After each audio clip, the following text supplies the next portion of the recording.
Says he would support a preemptive strike on North Korea if necessary. Senator Lindsey Graham sits on the Senate Armed Services Committee, and many others joins us now. Good to see you this morning, Senator. Good morning. Okay, so parse that out for us. A preemptive strike. I know that you've said we should do whatever we have to obliterate the North's ability to come after us. Would that mean us taking military action first?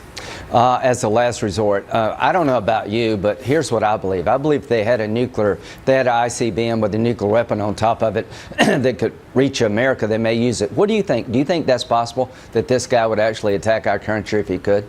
Well, you and Secretary Kelly are the ones I've heard in the last few days say you do think that's possible before the end of Donald Trump's first term as president.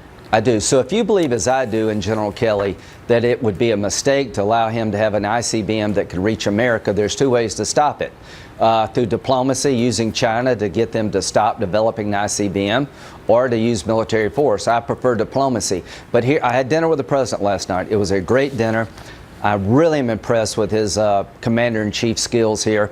He is not going to let this nut job in North Korea develop a missile with a nuclear weapon on top to hit America. He doesn't want a war any more than I do, but he's not going to let them get a missile. That's where they're headed, and China needs to up their game to stop this before it's too late. All right, so the full Senate goes for a briefing at the White House tomorrow. Do you think they'll be surprised to learn anything that maybe you had a conversation about last night? What kind of updates do you think they'll get? Because, I mean, all the big names are going to be in that room with you guys.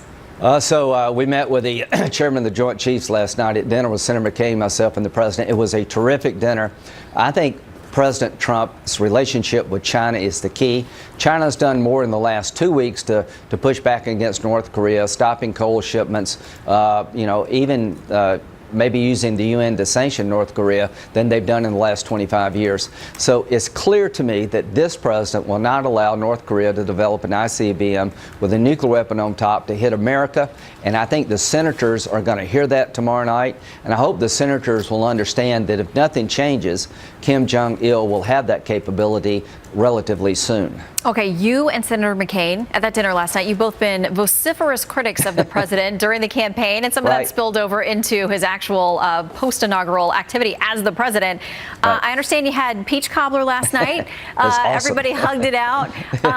How is the relationship? Because listen, Senator McCain's continued to be very critical of this president and how he's handled a few things. What was the mood last night? It was really good. We talked about rebuilding the military. It was music to my ears to hear President Trump talk about, I'm going to give the military what they need and let them do their job. He told a story about having to approve helicopters going to Syria, setting up a forward operating base in a town in Syria. He says, listen, General Mattis, do you trust these young men and women who are on the ground? He says, yes. Are they experts at what they do? He said, yes. Well, give them the ability to do their job. And he's going to rebuild the military. We're going to have a bigger Navy, a bigger Army, a bigger Air Force, and we're going to use it wisely. And we're going to unleash the American military against ISIL with a no-holds-barred approach. It is music to my ears. And if you're North Korea and you're betting that Donald Trump is all talk and no action, you're making a serious mistake. All right, I want to talk about Russia because there are a couple of developments here. We're hearing the Senate Judiciary Committee. You're a member of that.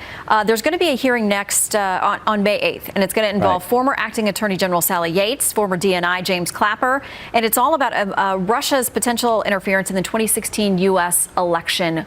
What questions do you have? What information do you expect to get? Well, number one, what's going on? I believe Russia did interfere. I don't think they changed the outcome.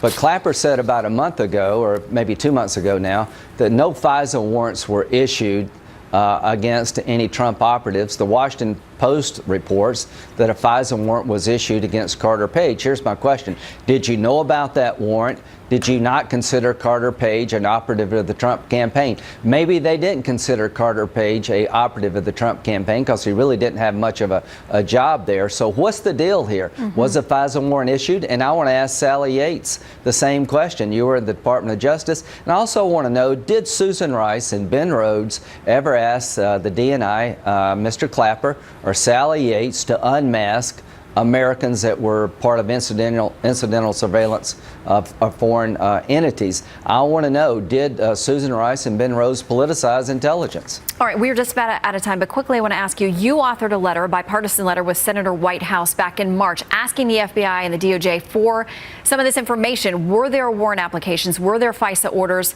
Have you gotten a response?